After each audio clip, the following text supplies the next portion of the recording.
It's time for another weekly installment of Brunch with My Creator, where we take a deep dive look at your favorite content creator. We get an understanding of what drives and motivates them and why they do what they do. Let's look. Stuff. You know I will. I You know I appreciate you. will. All right, guys, as we get in, tap the screen, share out the live. This is Sunday's Brunch with My Creator with Bone, the streetwear creator. How this is going to work is we are going to go through an interview. We are going to learn more about one of our favorite creators, and then towards the interview, we will bring a few people up.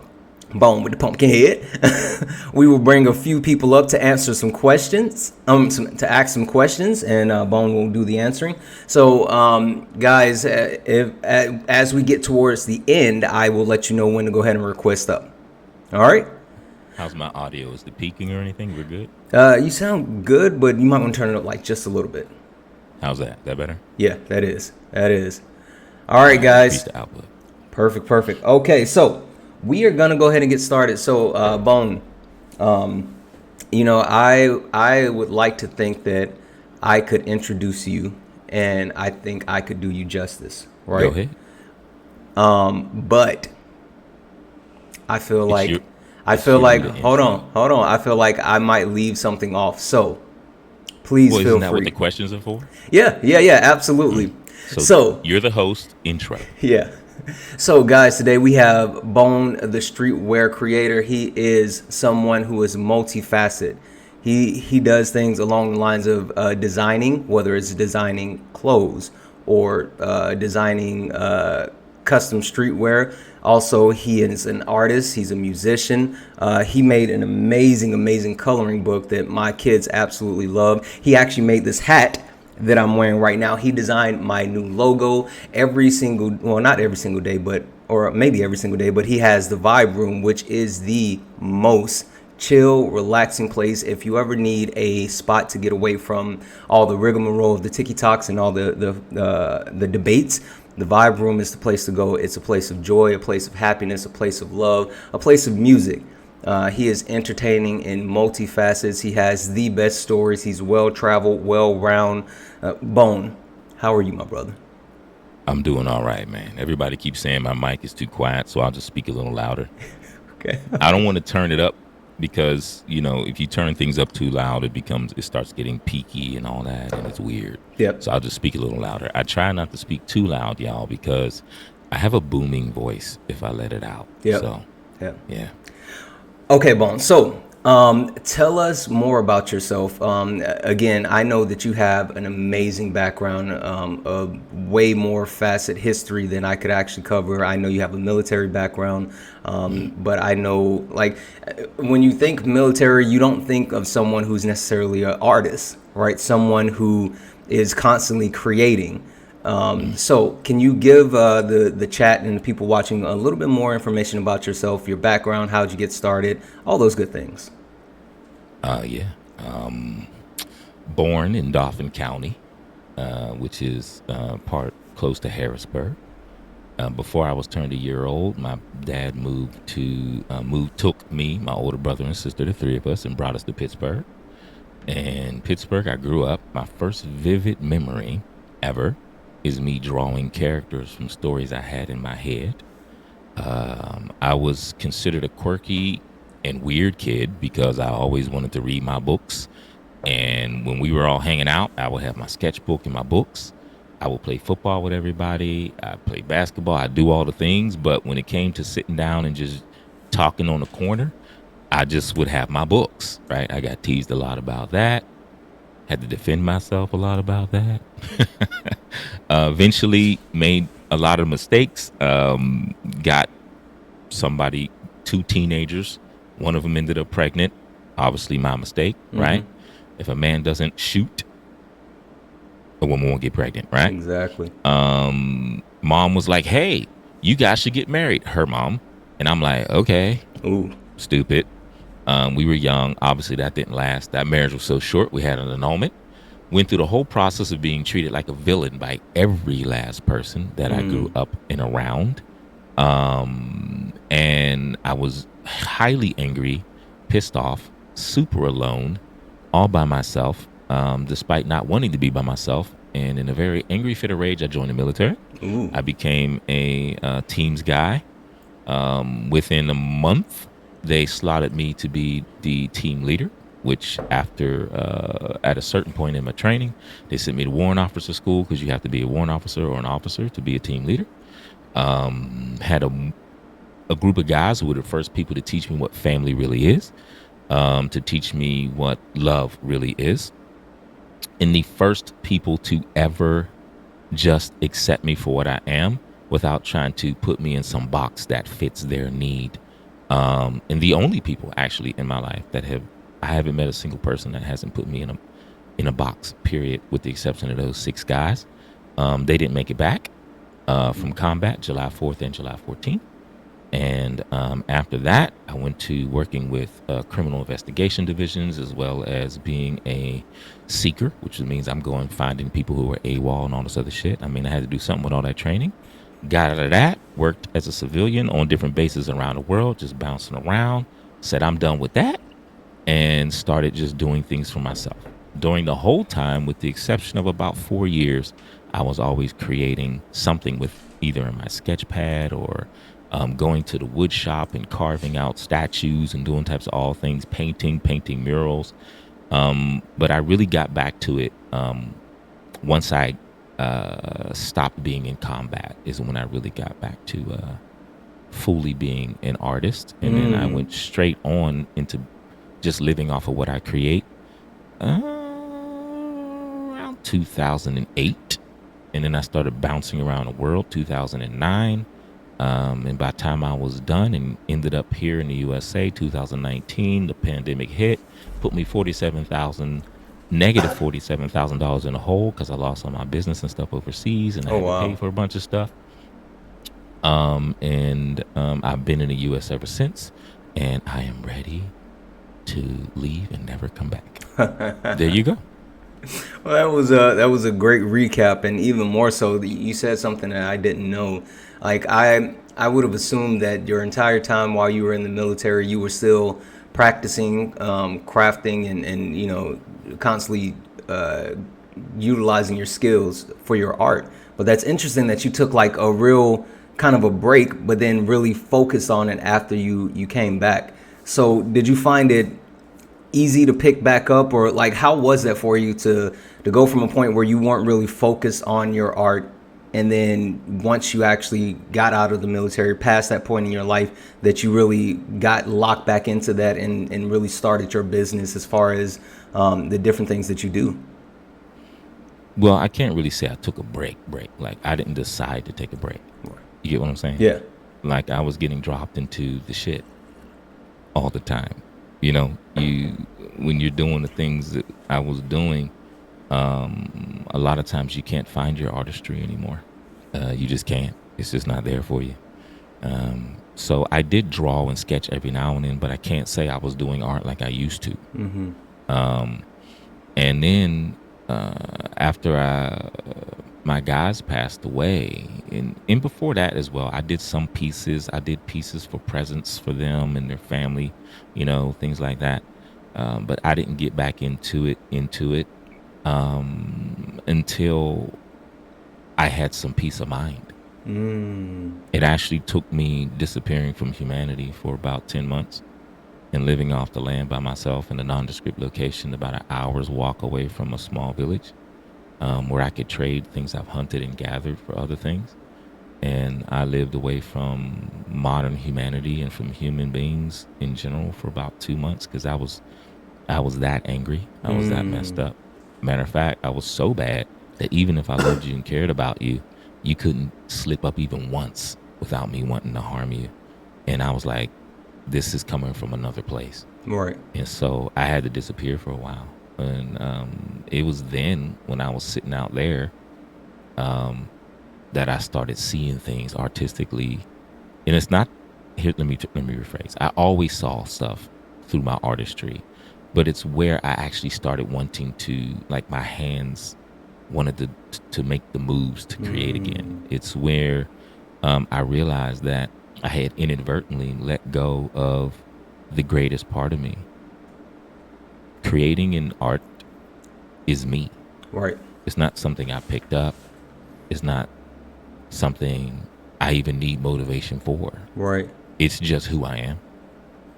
Which, that's super interesting because, again, I tell you all the time, like, I don't understand how your brain works, right? For that very reason, because creating is, it's so amazing to me. Like, I always say I don't have that in me. I don't have that aptitude to be able to, I guess, see things and then actually make them come to life like you do. So it always amazes me whenever you do anything, right? I guess the next question I kind of want to go to is digging a little bit deeper into your actual work. So for those who don't know, tell them about Choco Rabbit and where did Choco Rabbit come from? Choco Rabbit's a funny thing. I actually created a new production group because of the realization from what happened with Choco Rabbit. It's called 3 a.m. Productions. So I kind of knew it, but it really hit me when I was laying in the bed wide awake because I don't sleep much. And my brain just started going through things that I have not thought about when I was a kid on the big wheel. The excitement of seeing the very plastic Easter basket thing that was like $2 when I was a kid, something affordable for my parents to be able to get us. Just the playfulness of life and that innocence that we had as children that I somehow, despite all my experiences, I found a space for it still in my adulthood. And I found that space when I disappeared from humanity for a while. And I realized that it never left me. It's just that we live in a society that basically kills that playfulness and that joy and tells us that as adults we're not supposed to have it anymore. And that's stupid. And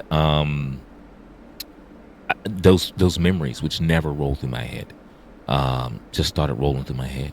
It's like my brain just automatically opened up a space, a vault that they were all locked behind because I didn't have a particularly happy childhood. So I just kind of didn't think about it. Yeah. Right. And as I laid there somewhere around almost 3 a.m., I popped up and there was Choco Rabbit. Wow. There was the vision of that rabbit, that shape, the colors, even the maroon and orange. It was all there. And I jumped up and I grabbed my iPad. I opened up my vector thing and first thing I put out was perfect. It took me 3 minutes. Wow. To make that logo because it was that strong of a vision in me and it had so much behind it of joy, of laughter, of playfulness. And me being someone who loves streetwear, my brain went straight to streetwear. And so I said, maroon and orange, put it on a green sweatshirt and wear it. And I had no intention of doing anything but wearing it. Right. So I slapped it on the sweatshirt. I slapped the letters on a hat, on a green and white trucker hat, and I was wearing it. And people who were seeing me was like, ooh, what's that? What's that? And in my vibe room, people were like, ooh, what's that? What's that? Right. And they were like, I want one. I said, all right. And I said, are you sure? Because I'm not going to do this just to do it. So I ended up doing that and doing an all black with black embroidery, which really looks amazing. I love the black on black. Whenever you do anything black on black, it's just... Well, you about to be in trouble because black on black is about to hit the VRL show. So I had a black on black set and a green set, and I sold 10 sets and 10 sets only, and I didn't even sell out. And but the joy of creating it, I started creating more, and I ended up creating this really dope blanket, which is over there, and all these other things, and people really love it. And the beautiful thing about it is that people feel my energy through it when they get something. And the one joy I get out of when people get what I create is that those who reach out to me always tell me that they can feel the energy and the love that I put into what I create. And that's Choco Rabbit. It is fun. It is the memories of playfulness. It is carefree spirit. And it is the joy of creating. And that's Choco Rabbit. And it's a members only limited fashion brand. It will always be limited. It will always be members only. And I'm still working on putting the rest out, but get ready because it's coming soon. And no, I'm not trying to do Louis Vuitton prices, so no, but it will be a little higher than mid-range streetwear because it will always be limited, and that's it. It's just a really fun thing. You know what? You said something, and this is like I want to get back to the playfulness, but you sparked another question for me. So with Choco Rabbit, it's members only, and I've always wondered about that. Like, how do you like what does that mean? I don't understand that term, and I guess because I've never been a members only. Like, how do you actually do that? Like, what if I wanted to, purchase Become a Choco member. Rabbit? Yeah. So like, how does that work? All right, so initially I did 3 releases, and in those 3 releases, back to back, 3 months in a row, all of those releases were my initial releases, and anyone who purchased anything from those initial releases automatically becomes a founding member. Founding members get options that regular members do not, right? They can vote on items to bring back, and they'll literally be the only people that will be able to purchase any items that are already canceled out, that are already in the archives. However, to become a regular member, all you have to do is purchase standards. There will be new standards every quarter. When you purchase standards, you automatically become a member. There's no membership fees or anything. And then as soon as you become a member, you get an email telling you to go in and create your login, because you will need a login for all the exclusive releases. And there will be 2 levels of exclusive releases. 3 actually. There'll be the exclusive releases that are just exclusive releases every quarter. Then there'll be one of those quarters will be a founding member exclusive release. So if someone purchases from that, they become a founding member. And then there'll also be handmade items like the Bakemono bag that I released. I offered 10 of them. Only 6 people purchased them. And I handmade them myself. Signed them and numbered them on the inside. People got to choose their number, and these are upcycled from denim that was already used, cleaned well, and but this is an original design. The top level of exclusive will be, because I only make what I originally designed, so everything about this is original. This is the most unique small bag you will ever find on the planet, and it is all my original design. And I handmade these, but I only made 6. And I'm quite sure that one of the main reasons why people didn't purchase any was because of the price, because they were $4.50 a piece. Oh, okay. But they're exclusive. And I mean, the level of time, effort, and energy that it takes to hand make all of those is extreme. So that makes sense. But the thing is, I'm just some black guy who creates, so they don't see my creations as valuable as the 50,000 purses that Louis Vuitton is selling for $5,000 around the world. Yeah. You feel what I mean? I get what you're saying. What you're saying. Since if I created an idea of prestige, then people will be jumping on it. Yeah. Which is much harder for a 50-year-old black man artist to do than anyone in the world, actually. Yeah, no, listen, I get it, but the other end of that though is the amount of love, attention, effort, and energy that you put into all of your work. It's amazing to see, like, even and I don't want to call anything small, but I'll just say like the backgrounds that you do for me, right? The level of detail to everything, and then even more than that, how you actually you go above and beyond that. Like I send you something and I say, hey, this is what I want to do, and then you like send it back, but better than what I pictured.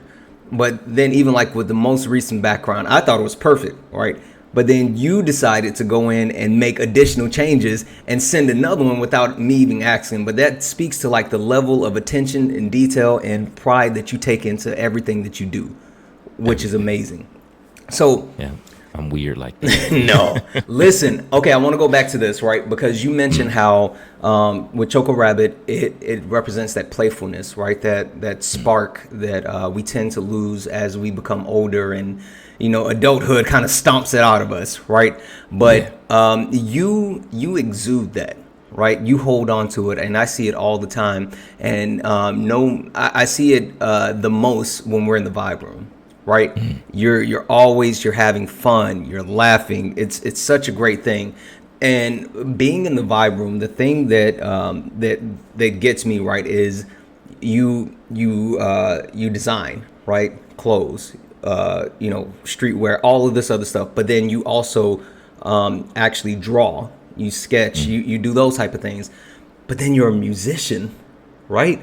So you do music, you used to DJ. Like, how do you take that creativity from actual physical art and put it into the creativity that you use when we talk about music? Like, how are you able to do all of these things, but two, how do you make them like connect so seamlessly? You just want it straight to the cuff. I know, I want to know whatever you want to share with us. Because it's who I am. It's who I've always been. Yeah. I've always been artistry and music, and I could sit here right now and create a whole novel. I can sit here right now and talk y'all through an entire novel. It's just who I am. It's nothing great about me. It's nothing amazing. Doesn't make me better than anybody or anything else like that. It is truly the core of who I am.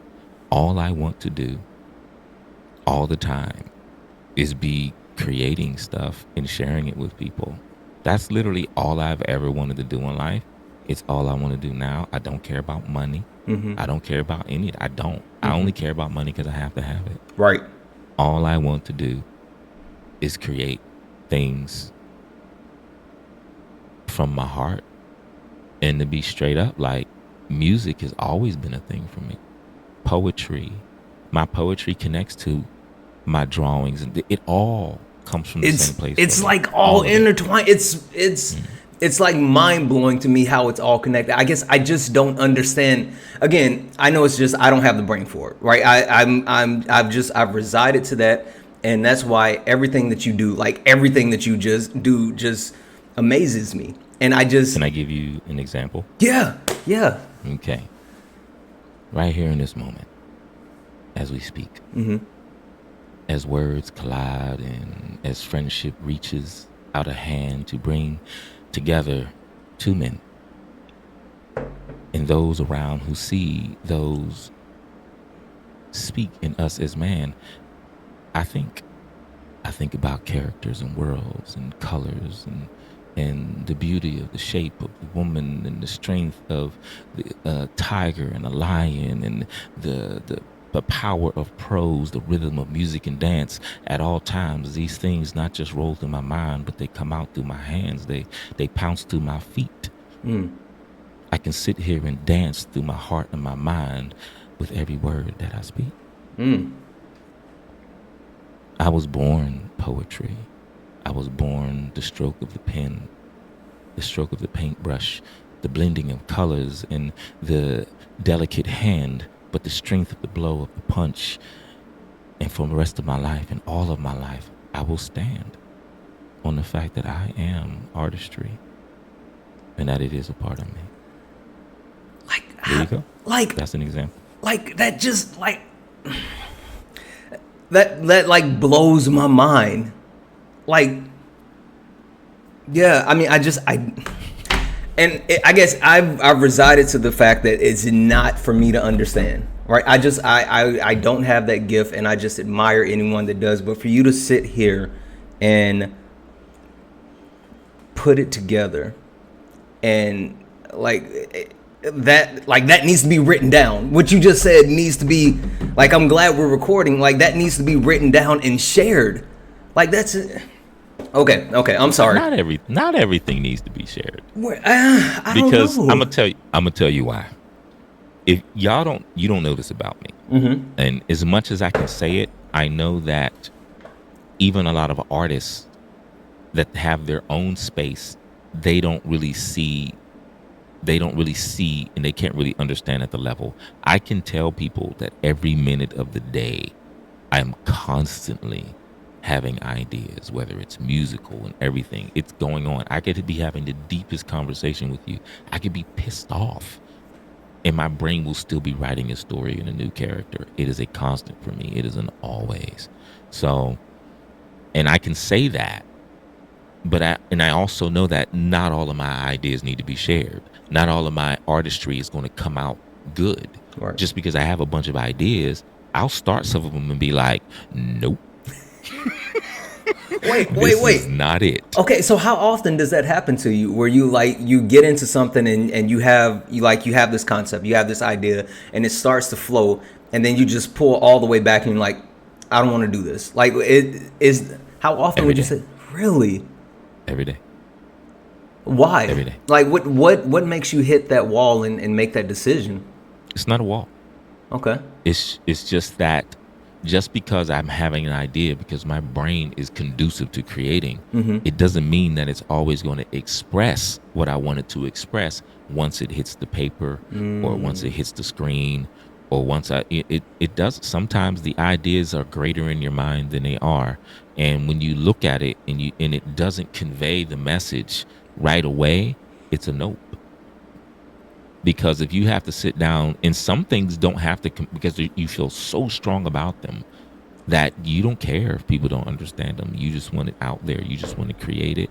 And but a lot of times, and this is something that's natural for artists, and even the most secluded artists, we love to share what we create, even if it's at a small scale.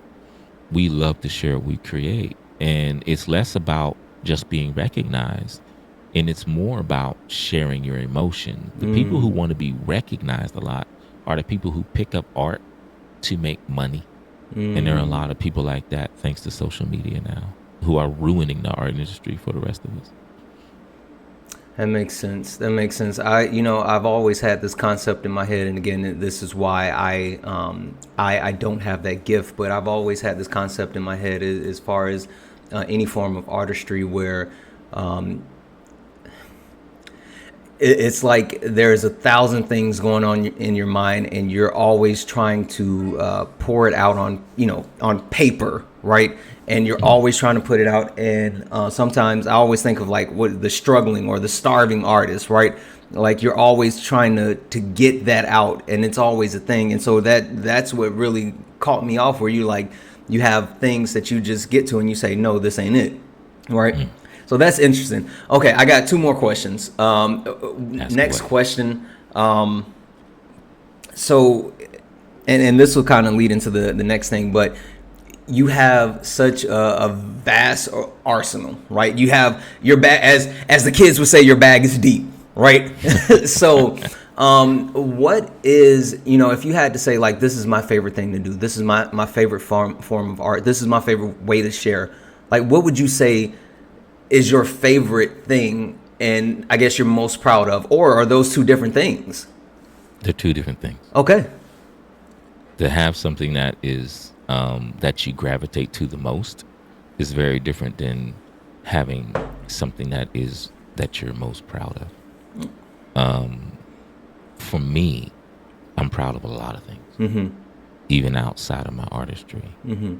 I'm also not proud of a lot of things as well. But I live them and I own them. But when it comes to what I gravitate to the most, it's character art. It's, like I said, it's my first vivid memory. I've been creating stories and characters since I was a kid. To me, a simple character art piece can convey a lot into multiple people. One people may see it as sadness, the other person may see it as the person is thinking. And I know what I was feeling when I created it, but what other people are feeling, I have no power over that. You know what? That's the beautiful thing about art to me is it's not all interpreted the same, right? It's what it means to the person that's taking in that actual art. So something about me, I used to fancy myself a musician, right? I played the cello for like 18 years, right? I also I was a part of a choir for like 16 years. And also I did theater, right? I was Mm, a theater kid, and so I've done a lot of different acting and all that other stuff as well. So the thing that used to always get me is like when I played music, and we play a song, and then I would have conversations with people who would come to the performances, and I would say, hey, what did you think about the song? What did you think about the music? And to listen to them talk about like, well, this made me feel this way, and this is what I thought about, and this is what I saw, and it's like completely different than what I see or hear or feel while I'm experiencing the music. That's always been so interesting to me, like the way that people can interpret art in different ways. mm. So If you think about it, though, we do that with everything. yeah, yeah, We even do that with facts, like factual things that are right in front of our face. We want to absolutely right. shape People want to shape things to fit whatever narrative they want it to be. But when it comes to, and you can find that with art as well, especially in the fine art world, because people want to be perceived as, I know art. They will say all types of goofy Art. shit, and you're just looking at them like, just tell me what you really feel about the piece. And in Yeah. truth, they don't even like it or whatever, but they want to be perceived a certain way. Right. So since we've commodified art as well, art has become very, like, interacting with people about art has become a very interesting thing. You kind of never know what you're going to get. But once they open their mouth, at least for me, I know exactly who I'm dealing with Yep. and where they're coming from. So Yep. yeah. Yep. Okay. So I said I had two more questions, and I asked one, but I got one more now that I just thought about, and then we're gonna go into the thing. Right. So my last actual question, or something I would like for you to share with the class, right, for the people that are watching. We were in the vibe room the other day, and you had a saying, right? And I don't want to butcher the saying, but it's something that you said you're going to continue to say until everyone's saying it, and people are saying it on late night shows and like all of this stuff. Can you share that saying again, and also what it means? Because I can't remember the exact saying, but I remember what it means, and what it meant was the important part. But I want to get the Exactly. saying. So can you drop it on us again, please? Acres in me heartland. That's what it is. Acres in me heartland. Okay. Explain it. Okay, so some years ago, when my team was still around, and there was a Marine, okay, and he was very much in a situation like mine, and whereas in he had family, but never got letters, he never got phone calls, none of this was in the by the phone card days, y'all. This wasn't in the cell phone days, I and remember those. yeah, I right. remember phone This is when cards. you spent $30 on the phone card to get, like, 6 minutes worth of talk time, right? So, he never got anything. Christmas gifts, birthday gifts, nothing. He was in the same boat as me, like very alone, without for the people that he knew in the location he was at. And he was ostracized by his unit, blah, blah, blah, blah, right? So he ended up meeting me and connecting with us. And a lot of times when he needed someone to talk to, he would just be hanging around us. And he was sitting there talking about, I have nobody, I have nobody, I have nobody. And we knew what he meant. He's talking about how he realized that his family was never what he thought it was, right? Right. And that he knew that his family wasn't that even before he joined. And so I talked to him. I says, bruh, like, who do you contact when you need people to talk to? I says, we're always here for you. Like, unless we're deployed, right away we meet up. This, if it's not all of us, it's some of us. Right. Dun, dun, dun, dun, dun, dun, dun, dun. You do have somebody. Absolutely. You have us. And then it just fell out of my mouth. The first time I said it was then. I said, you got acres in me heartlands, bruh. And everyone stood around and looked at me. We looked at each other, and we all smirked a little bit, but I knew that everybody knew what it meant. And it simply means this. I do not, for me personally, I don't have the ability to close off my heart. Despite me knowing what humanity is, what humans do in general, for some reason my heart is always open. I can get kicked in the heart by 20 people in the same day, and I'll still be open to the next person. I don't know why. Despite me wanting to shut it down and close it down, I'm never able to. Yeah. And it just goes like this. I've already opened my heart. You're already there. Mm-hmm. You had land and space in there, and it's up to you how you cultivate it. You can build a house on it. You can have a picnics on it. Do whatever you want, but it's there. Yeah. But you have to acknowledge it, and you have to build something on it. And until you show me that you don't want it, it's there. Mm. So in short, I got a big ass heart. I got a lot of feelings. I got a lot of love, and I'm not afraid to give it. And here it is. You have the space. Build what you want on it. That's what Acres and Me Heartlands means. Listen, when you said that, like it was, you were just talking, and I think I was working, because as I work throughout the day and I'm not in meetings, I like to just listen, right? And that's why I enjoy the Vibe Room so much, is because one, it allows me to enjoy the music, enjoy the conversation without having to be fully locked in and engaged. But when you said that, like I stopped what I was doing, I remember I was in the middle of an email, and I stopped typing. And I looked at my phone, and I just sat there and listened to you explain it. And I was like, I fucking love that. Like, I love that. So I wanted you to share that. So Acres and Me Heartland. Yeah, that's it. Acres and Me Heartlands. You gotta have lands. Lands. Yes. I'm telling you, I'm gonna be adding that to my arsenal now. So okay, all right, guys, so this is going to be the last portion, and now if you want to come up and ask Bone any questions, go ahead and request up. But when you come up, please remember to have a question. We want to make sure that we have something lined up and not just monologuing or whatever. So have a question for the creator now. So you guys can go ahead and start requesting up if you want to come up and ask those questions. Now, I actually requested that Bone do something special, right? I asked him to do something I have not put in front of any of the other guests that I've had so far, but I asked him to share his art, right, in whatever way, shape, form, or whatever that he wants to. So, with that being said, I'm going to experience whatever he's about to share with us in real time. So, with that being said, we'll get this here. Bone, Yes. what art, in what shape, form, or fashion would you like to share with everyone? I'm just gonna share some character pieces and the stories behind them, but I don't think I can share them on here. Wait, I'm echoing.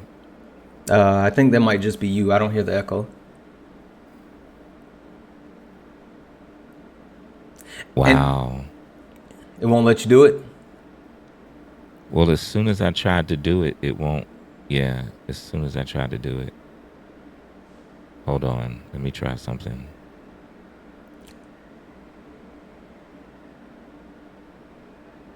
I don't think. Can y'all hear me? Yeah, I can hear you. And nobody else is hearing the echo, just me? Yeah, no, they put in the chat no echo. Okay, that's fine then. If nobody else is hearing the echo with me, then I'll just keep talking. Try swiping out and then coming back like you're checking the text message, and see if that takes away the echo. Hello? Did that fix it? Can y'all hear me? Yeah. Yeah, we're good now. Okay. But I think if I try to do the green screen again, it's going to do that. All right, but let's try it. Okay. Because as soon as I tried to green screen it, did it? It just was like, sorry, buddy, but we're going to screw you over. Okay. All right. So I'm going to try to share some pieces that have stories behind them. And then people will know a little bit about me. Okay. Can you see it? No. I mean, I see you. Wow. Okay. So evidently I can't do it. Let me, and I got the echo again. So yeah, I don't think. Okay. How about this? It. Can you, is there any chance that you can shoot those to me and I can put them up? I got to swipe back out and back in again because of the echo. Okay. Guys, right, that goes gone. as we work through this again, if you have look, something just popped up. Okay, here we Yeah, go. there we go. All right. Can y'all see that? Yes, we can. Okay, so this particular piece, and I can't stop it from fluctuating because for some reason it's connected to my hand. This particular piece is called VW no Bakemono. And this piece right here, yeah. Okay, this piece right here is a story that comes from a universe that I've created where there is a planet just like ours, but has a little bit of that sci-fi and fantasy to it, right? And then there's another world that literally runs parallel with ours, like it's literally overlapped over it, and that's the spirit realm. And in this story, this young black woman, in her coming of age time, as she's becoming an adult, she finds a vehicle, and that vehicle turns out to be a special surprise. And I won't go into too much detail of it because it'll be a lot of detail. It'll go on forever. So that's one of the characters, and the title VW no Bakemono, obviously that's in Japanese, and VW is Volkswagen, right? VW monster. VW Bakemono is monster. So VW no Bakemono, and it is something I've been working on for a while. But to be straight up, y'all, Brother Man is a what you call it? A struggling artist. So I don't have time to sit down and work and to create the stories as much as I want to. I have to put it into other things so that I can create enough of residual income where I can just sit down and create. Right. I'm going to show another one. I hope he's in this folder, but I don't think he is. Yeah. Okay. Here's another one here. Can y'all see it? Yep. Wait, go back. Go back. No, bring your hand back some. If I bring it back, it just gets too small. Yeah. Okay. Yeah. Okay. Yeah. We can see it. It's like, it's funny. It's too cumbersome, man. Yeah. It's too cumbersome. Like we can see it on your face now. Yeah. It's a little too. And I had to leave again because of the echo. So, yeah, okay. Well, listen, I'm going live today, and I'll be sharing my screen as I create. So if y'all would like to come in and see some of my artwork, you can see it, and you can see what I'm doing and how I create and stuff like that later today. Yeah. So I'll share it then. Well, I will be there. But I have a lot of you'll see that a lot of my art is based on characters because I have a thing for telling stories. And I have a thing for strong characters and compelling characters and stuff like that, which is another reason why I don't like a lot of the shows that other people like, because I will get bored real quick with the same old cliches. So, yeah. And I know a lot of people, that's cool, but for me, I'm like, mm-mm. And I know that part of that is because I'm a creator myself, that I get disinterested in the same old stories that are being told over and over again all the time. It makes perfect with the sense. same vapid, like the same characters, that's highly predictable. Mm-hmm. So for me, like I said, my most, the artwork the thing that draws me most is creating with my hands. When it comes to like fashion and stuff like that, I love sculpting and all that, but the main thing, sewing, things like that, like I will only sew something that I created originally myself. Like if it's my own pattern in the design, then I will make it. Otherwise I'm not making it, because I'm a snob like that when it comes to what I create. I get it. And but the thing I gravitate to the most is creating characters that tell stories when people look at them. And the most beautiful thing about it is the stories are always different for different people. Yep. Always. Yep. And I love that. All right. Well, thank you for at least sharing what you could share. And we should have fleshed that out a little bit more. I asked you to do something that I don't really have anyone else do, but that's because I adore the stuff that you do. All right, guys, we're going to start with the question. So again, if anyone else wants to request up and has a question for Bones, the streetwear creator, please go right ahead and request up. The panel is open. My mental, how are you, my brother? I'm great. How you doing? Good, good, good. What question do you have for Bone?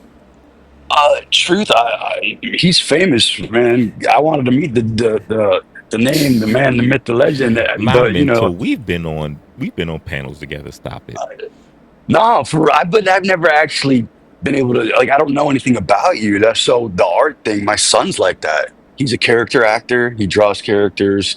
He stories that are he's autistic, so he kind of he has very interesting content. Some I would say very adult content, but he's an excellent writer. So I'm not going to take that away from him just because I don't Mm, necessally care for it myself. So I'm like, no, mm. great writing. Just don't turn this into the paper at school. Like you can do your thing at home, but don't turn it in. But I think a lot of what you said, I see in my son, and I can relate to myself because I like to fabricate. So I'm more of like a sculptor in a way, to where I Can see I something in ask a my head. question, my mentor? Yeah, absolutely. Yeah, I'm not trying to be rude, but I used to have radio shows, right? And I used to do right, interviews and I used to MC and all that, right? right. And I would be real distinct about whether people had a question or whether they had a story to tell. Oh no, I kind of had a feeling. I do talk a lot. I had a feeling that's where you were going. I appreciate the critique because that's a better way to look at it. No, Mm. honestly, I do. I And it's do. not about me, but like Santana, the host, specifically said, Yes, please have a question. yes, Because you I've are noticed when correct. I watch his things, anytime he does that, everybody monologues and they never have a question. So I'm not trying to be mean, but like No, no, I don't think that at professionally, all. I can't help but to help the host out with that. He probably wouldn't do what I'm doing now, No, but he wouldn't. He I, wouldn't because I'm I always up definitely here. will because I'm that person. Yeah. No, no, no, no. If you're not that person, I can't be the person you're that's supposed to respect that. So if you're not that person, I can't be the person I want to be. No, So I'm no, just I asking totally, if you have a yeah. question. That's all. No, honestly, I just wanted to meet you, and yeah, It's if I good to could reach meet you out to too, you at man. any, I actually follow you, fam. So I oh, think do I you do. really? I I think didn't know so. that. I thought Oh, we okay, mutual. yeah. If you don't mind, though, I'd like to just maybe collaborate with you in the future. That's all. Yeah, that's fine, man. That's All right, fine. cool. All right, Bone. Thank you for your art and for the lesson. I really honestly appreciate it. Mad love to you, man. Mad You love. same. Perfect. Thank you. Thank you. Looks like we have Linda. Hey, Linda. Hi. How are you? Hi, Linda. Good. How are you? Good, good, good. Linda, what question do you have for Bone? All right. I'm not sure if you're the right person, but I'm totally scared of what's going to happen between like the right around the election with the way MAGA is. Right. You know what I mean? Like, Well, are they going to try? hey, Linda. Thank you for coming up. So, Linda, this is brunch with my creator. Bone. I'm gonna switch this real quick so they can see the background. No, let me say it. Let me say it. Let me Go say right it. ahead. We've been up here the whole time talking about art and artistry and the heart and being open and all these other things. And I'm going to tell you why, real quick, why I said that once I leave the United States, I'm not coming back. The main reason why once I leave the United States and I'm not coming back is because this small scale show of the fact that we are so focused on ourselves that we can't listen to the simplest instruction from a host, that we will come up and bring up something that we are not talking about at all, is the epitome of the problem with this population. You don't listen. You don't care to listen. You don't care to be about the subject that people are talking about. You only have your own agenda despite what you being in the space. It is frustrating. It is why I do not let guests up in my space. Because you simply don't fucking listen. You're self-righteous. You're entitled. You're self-centered. You want to come up in a space where someone is interviewing someone and you want to center yourself. It is beyond disheartening. It is the very reason why I joined the military, angry at the world, but I was actually just angry at being in the United States. And I am glad I spent 27 years somewhere else where people, the entire populace, does not singularly center themselves in every fucking thing they see. Can I genuinely ask how difficult it is to simply have a question? Not only after you heard Santana say it, but after you heard me stop somebody from monologuing to say the same thing and to stay on the subject. I am not nice. I am not Santana. And I will protect the space that he is laying down and doing his best to be professional from those who do not want to listen. Because I'm sick of it. It's the reason why I do not watch the lives anymore where people are arguing, bittering. And it's the reason why I want to leave and never come back here, because I know it's never going to stop. Yeah. Yeah. Listen, I appreciate the fact that Bone has Bone has a way of communicating that's different than mine, but he's absolutely right. Right. This space isn't for politics, right? And this is something that I've tried to cultivate outside of politics, right? Which I appreciate the political conversation. You know that I do. I actually love it. But even more than that, I find the work that others do to be super fascinating, and that's what this space is about. It's not about a political conversation. And you know, Linda, I appreciate you coming up. Come back for the nightly show where we actually talk politics. But the Sunday brunch with my creator is about the creators and their content and their work. And specifically today, it's about Bone and his art, and that's what we're focusing on. And so And I that's appreciate where we're what you different, did. Santana. Yeah. Because I don't appreciate. I don't. I know you don't. I know I you don't don't. appreciate coming up and trying to sell your own agenda in the space. I I know don't. you don't. I will never appreciate that. I know. Those are kind words those are nice words that I can never put out. I know. I I know. can't do it. All right, so let's do this. So we have a fellow vibe rumor. So I know Connie has something good for us. Connie, what question do you have for Took a Bone? while to come up with a question. Hey, are you willing to share an idea that you've had to shelve? Like you come up with so many different creative ideas. Is there one you're willing to share with us today that you've had to shelve for one reason or another? Of course. I have one right now. Connie, you weren't in the vibe room yet when I introduced it, but I have a character called Thea, and Thea has a best friend named Ini, and Thea is a part of that spirit realm that I'm talking about. And Thea is a child who she's a spirit. She's one of the spirits in that spirit realm, and Thea basically feels ostracized and alone. Partly because of her own confusion, partly because of how she's treated, because she looks so much different than everybody else in her family, her two brothers, and who would be considered her mom and her dad, right? So there's a whole world in that space. And I drew the characters and I've been drawing the characters here and there, but literally because right now I'm struggling so much to get my business going, I don't have the time to work on it. And I want to. It would be a storybook that both adults can read themselves alone. Children of a certain age could read alone, and younger children will be able to read it with help with their any adults around them to help them understand it. But a family friendly but impactful story about learning to accept oneself and really truly seeing what's around you beyond your traumas, which I think is a huge problem that we have in the world, that people cannot see beyond their traumas to see a lot of the good things that are in their life. And I'm not saying that makes them bad people, because I've been there too.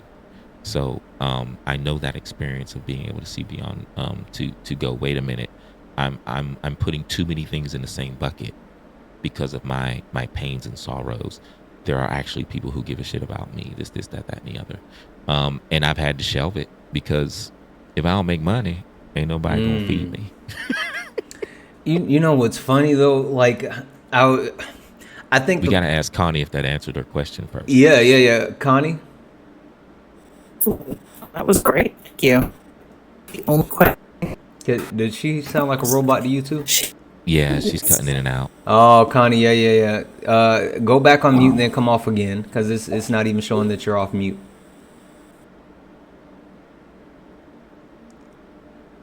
Okay, I try think again, TikTok Connie. is How's us? glitching. Keep talking. Oh, Connie, you turned into a robot on us. Just there. You turned into Mr. Roboto on us. Now you got the Oh, red she bars. has the red bars Yeah. of death. Okay, so I'm gonna drop you down, Connie. If you want to come back up just to kind of recap, you can do so. But I'm gonna drop you down, and then you can come back up.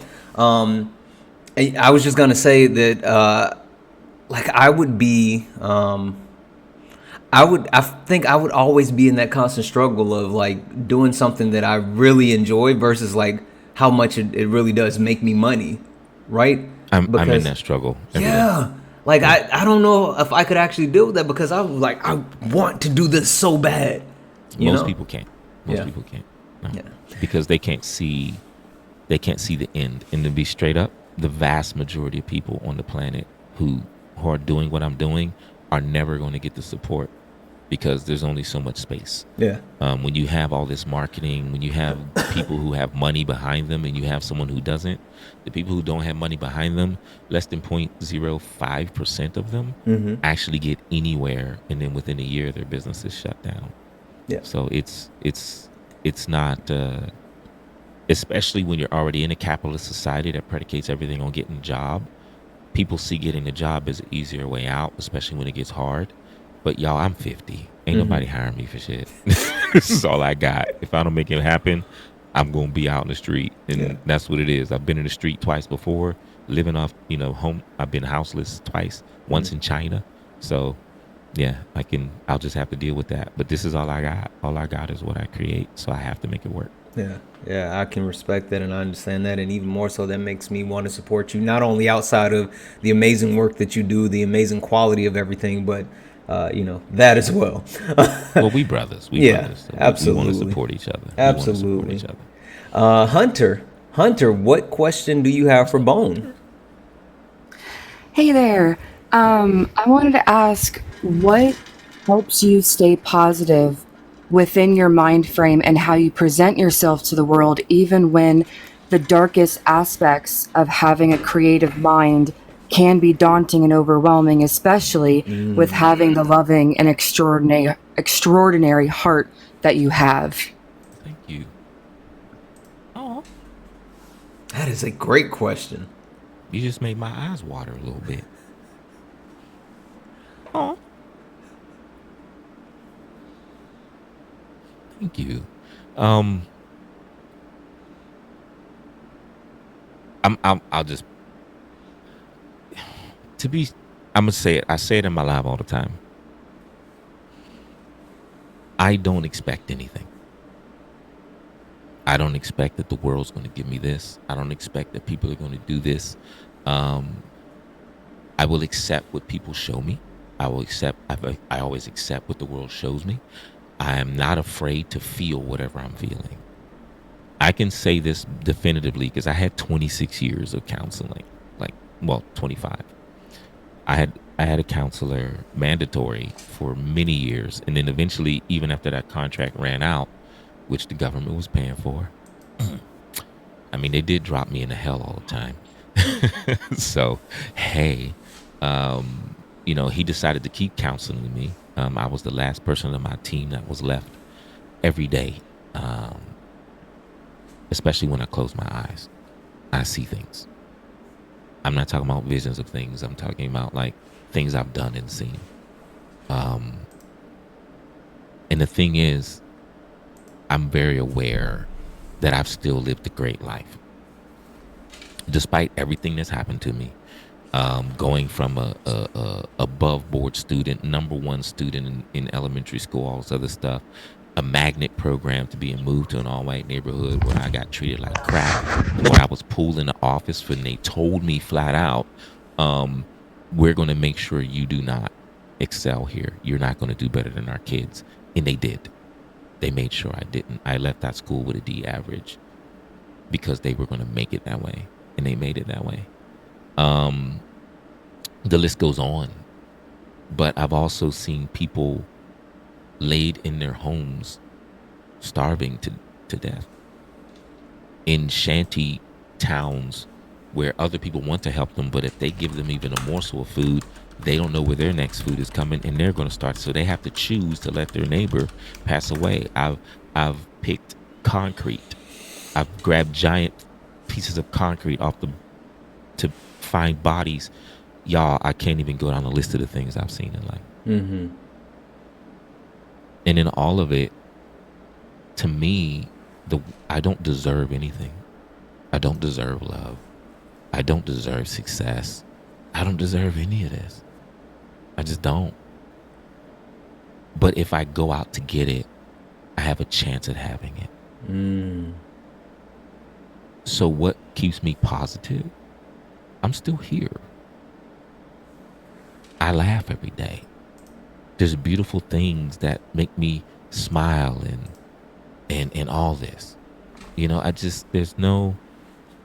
I just see things differently, and I always have, even as a child. I don't. If you tell me you love me and care about me, and I only speak to you every 3 years, and every time we talk, no time has gone by, I know you love and care about me. I'm aware you have your own life to live, your kids, your own situations, your own dramas, and all this other stuff. I don't weigh on those things. I don't let those things weigh on my mind and on my life. And I've always had an inherent joy in me ever since I was a kid. It's a part of why I can tell stories. It's a part of why I can draw characters. I don't have any deep reason other than it's just who I am, and it's in me, and it's the way I've always been. And it was my counselor who helped me to see that it's just a part of me. It's just who I am. It's a part of my core personality.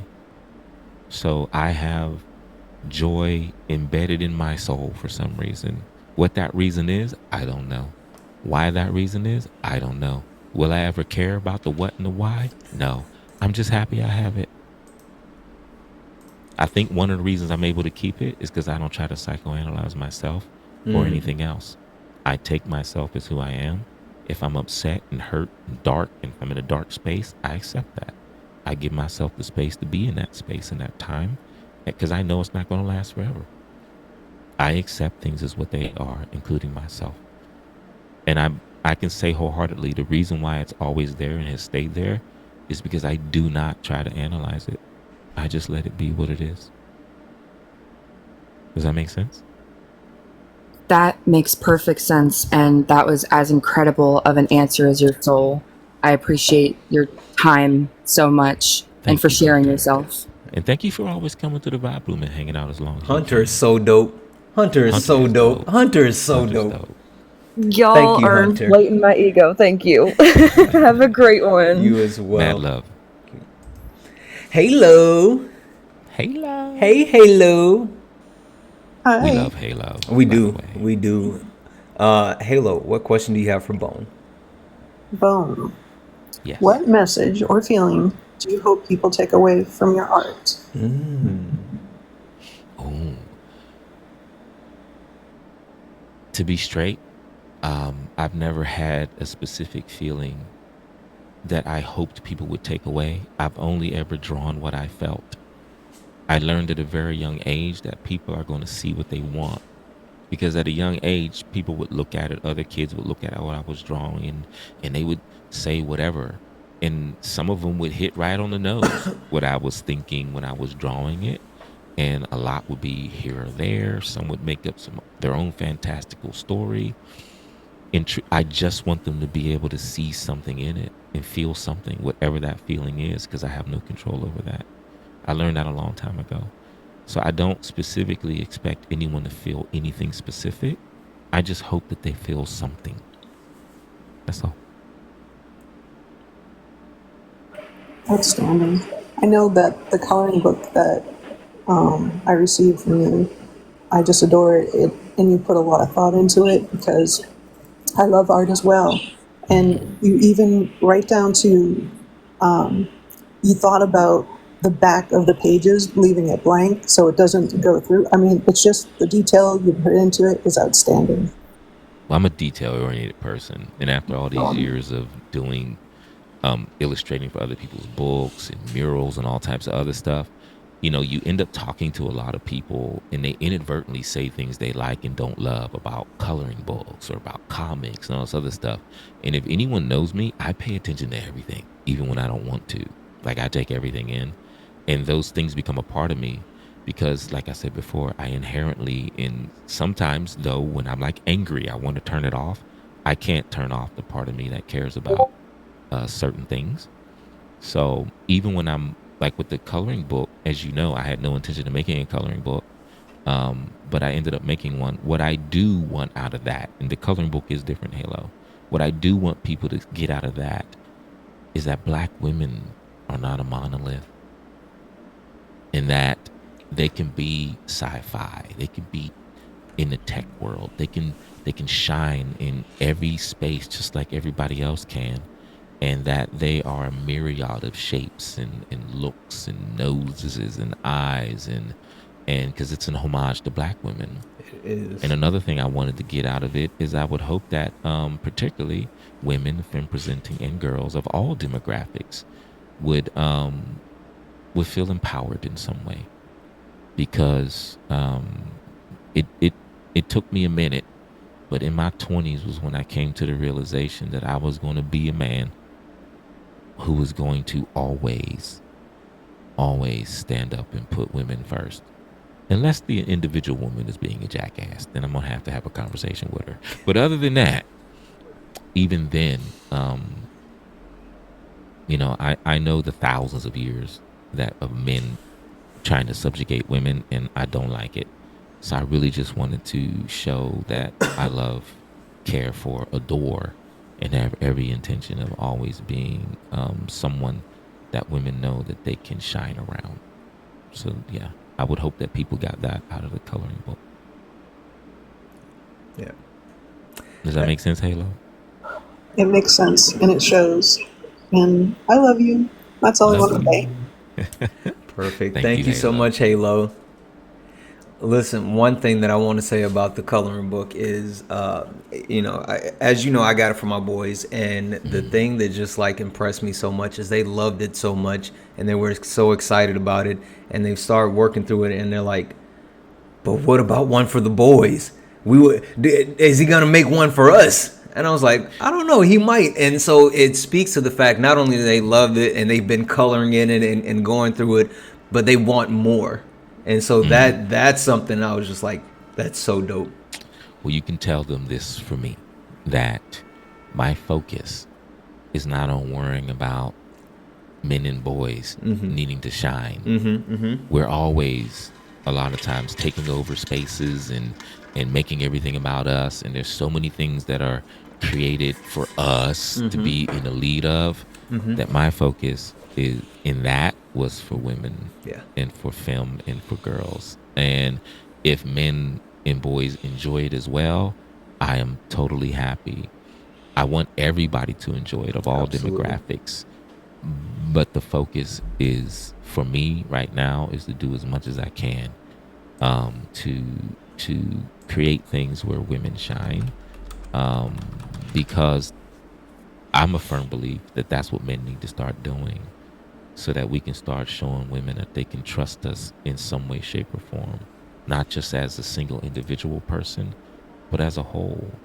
And yes, there will always be shitty men and shitty people, but men need to start making the moves to be, in general, safe in a demographic that women can count on, not be afraid of or worried about or tired of I agree. or disgusted by. I agree. So yeah, that's my focus when I created that. And my next focus is on the Black family, because Black men, they're the highest percentage per capita to actually spend time laughing and playing and engaging with their kids than any other. And I know about the statistics and all of that, yada yada. And I know they only point out Black men. They don't point out all the other demographics that do the same exact thing. And so I want to uplift the idea of the Black family. And though I did not have a very loving Black family myself, and though they never really been in my corner and never will be, I have seen those that do have that. So I want to uplift that. Yeah, That's the next one. absolutely. I can't wait. I can't wait. German mom, you have the prestige honor of having the last question for Bone. So what question do Oh, you have? wow. Hi, guys. Ah, So I have a two-part question. Um, as artists, we sometimes tend to have like a creative block. I know I have. So my question, number one question is, have you ever experienced that? And how did you deal with it? And number two, where do you draw most of your inspiration from in all the facets of your art forms? You know, whether it's music or it's poetry or it's the fashion design or it's the character design, all of it. Okay, so the first part of the question is I've never had a real creative block ever. Not even once. I might have not been able to um, get something out the way I wanted to in the right away, or the first time or the second time. But Yeah, as that's for a what I block, meant. no. Oh yeah, I know it's there. Sometimes I'll just put it down and I'll go to a bunch of other creative things. I'll come back to it and it's there. And sometimes um, I just keep going until a word or something sparks it. The only time I had a break from art where I wasn't doing something every day of some kind was when I was constantly being dropped in combat. So, when you're 2 weeks, 10 days, or whatever in an area where you're either sneaking around to do something or hearing mortars and boom, boom, boom, boom, boom, you don't have a sketchbook in your back pocket. But my brain was still creating.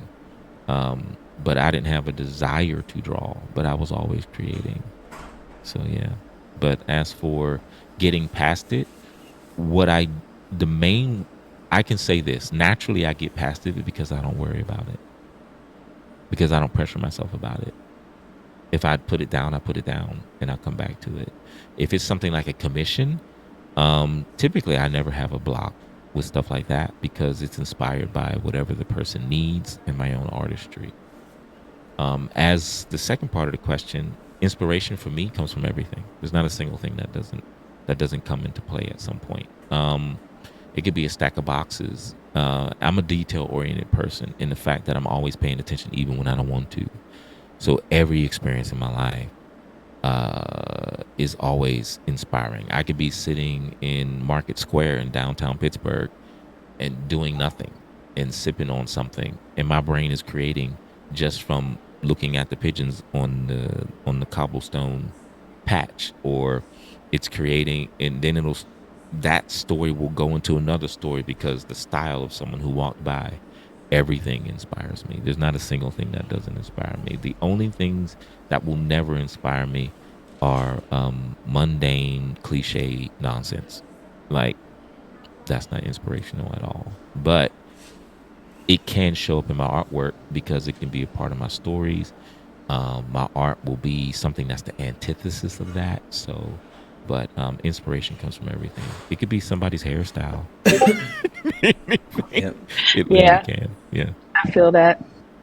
Yep. Do you also like feel or see when you, for example, with music, right? Mm.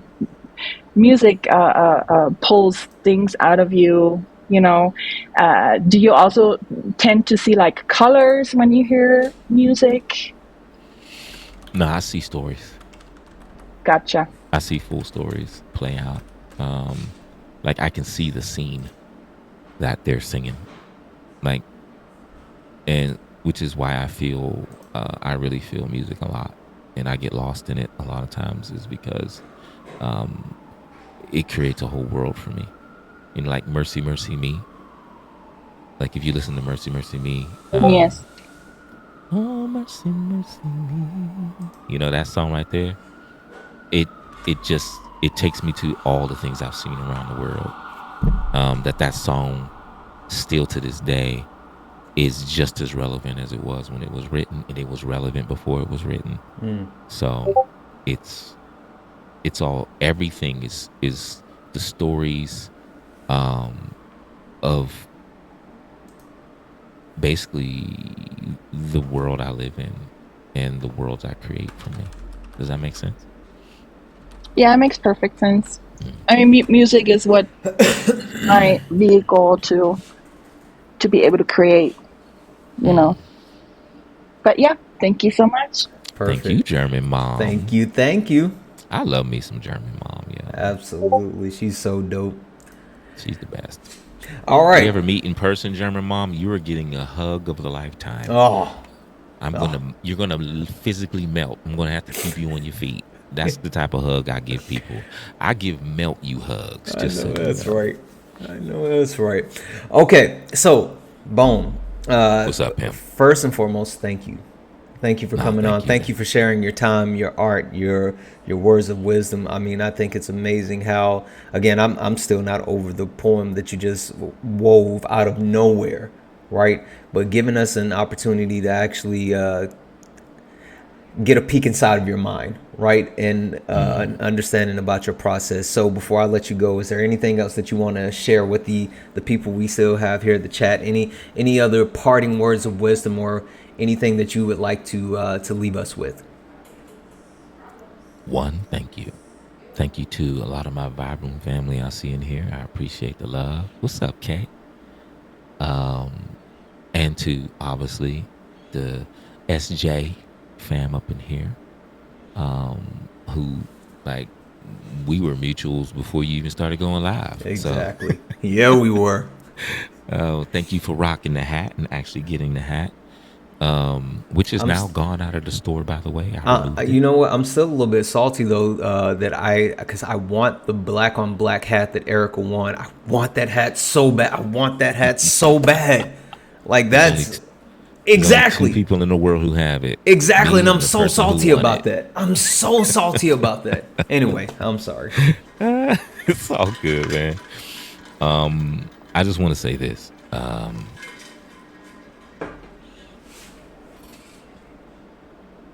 My only hope, and I'm not sure if this will happen in my lifetime, is that particularly here in the United States, that we are able to get past all of the exceptionalism, indoctrination, all of the classism indoctrination, all of the elitism indoctrination, and really be able to hear each other and really be able to see each other without all, you can't turn off all the pretenses, right? Part of that is knowing society around of it. Part of it is protecting ourselves and all this other stuff.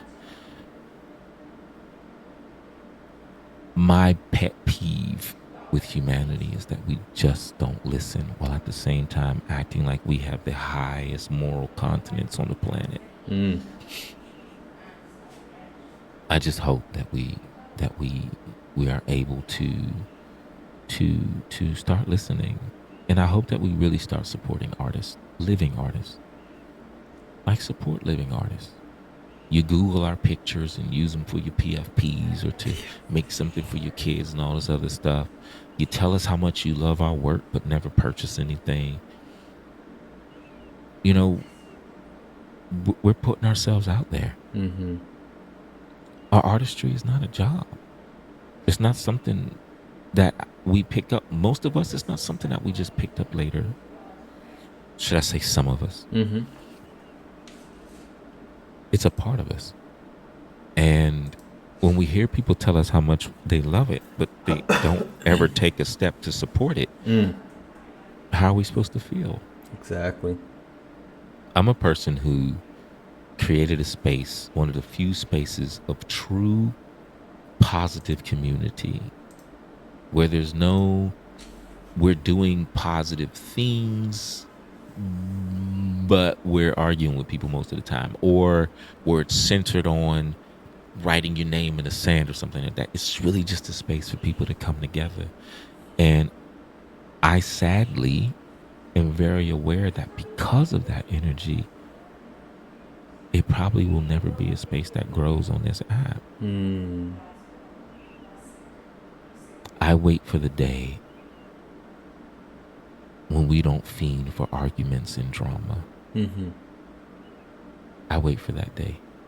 That's the day I look forward to. And that will be the time when I finally will be able to have hope in humanity. But through all of that time, no matter what, I'm going to keep creating because it's just who I am. Yep.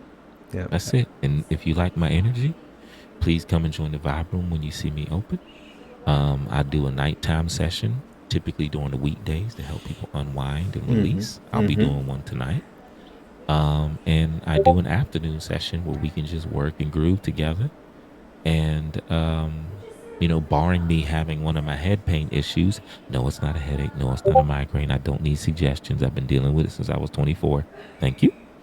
And despite me dealing with my head pain condition, typically I will be on unless I'm tired of human beings. Yeah. I will not be.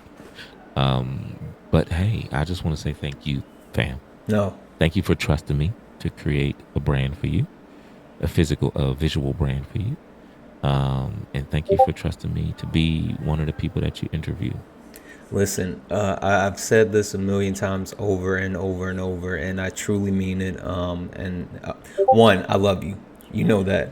But two, I'm just always at awe at everything that you do. Not only like your art, what you create, but the joy that you exude, your fierce protection, like just everything about you just always has me completely at all times. So I appreciate you coming up here. I appreciate you spending time with me. I appreciate you being willing to share with the rest of the world what I always get to see. So thank you for that. Can I make one suggestion? Hit and me. then I'll shut my face. To everyone in here, and I know it will be easier for some and harder for some, and I get that. I hope you get to a point where you allow yourself to feel what you feel, whether it be painful, anger, whatever, that you just allow it to be what it is. Because I'm going to just tell you straight up, I'm not no professional or anything, but there's one thing I learned in life through being an instructor, from everything from close hands quarter combat to hip hop dance to salsa to offensive and defensive driving to training people, helping people, emergency relief scenarios, countless missions, traveling around the world, having lived in 38 countries, spoke 9 languages, and have learned things and taught things and all this other stuff. Until you can accept the fact that your feelings that you feel, whether they be dark or frustration, whatever, are just a part of who you are, you're never going to be able to become the person you want to be, no matter how long you live on this planet. And understand that it's okay to be upset. It's okay to be angry. It's okay to have dark thoughts. But it's what you do with them and how you move with them. But it doesn't make you a bad person to be there. Absolutely. Stop thinking yourself as a bad person because you're angry or you had some dark thoughts. That's all I wanted to say. Awesome. Thank you so much, my brother. I appreciate you for your time. I'm going to get out of the way, man. All right. Guys, W in the chat for Bone. WWW in the chat for Bones. Thank you for coming up. Guys, thank you for another amazing week of Brunch with my creator. I hope everyone was able to take something from that. I hope everyone takes a moment not only to go and check out the Vibe Room, which again, love the Vibe Room. Jess, what's going on? I love the Vibe Room. I love the fact, because again, we tend to fall into these same spaces. They're arguing. There's a lot of back and forth, but the Vibe Room is somewhere. It's my safe space. It's my happy place. It allows me to actually be there and actually live in the moment and enjoy it versus the constant back and forth. But also go to Bones' page and take a look at his store. He has, if you hit his link tree, he has multiple things. He has the rest and release where he, I think it's like, talking you through calming down and all this other stuff. He has some Vibe Room sessions, but the big point that I want to get to is he has the store where he has a lot of his actual items that he sells, like this hat. I got a shirt from there, but it has a lot of the actual stuff, and I promise you the quality of whatever you get is going to be amazing. So take a moment, go check out the store. Oh, the store is empty right now. Okay. Oh, the store is empty right now. Okay, so whenever it's not empty, Bone will let us know and we'll be able to get back, because I promise you everything that he has is of the highest quality. So Anywho, guys, thank you so much for being here. Thank you for your time. Thank you for your Sunday. We will do this again next week with another brunch with my creator. Thank you for all of you who are here. I love you. And as always, peace.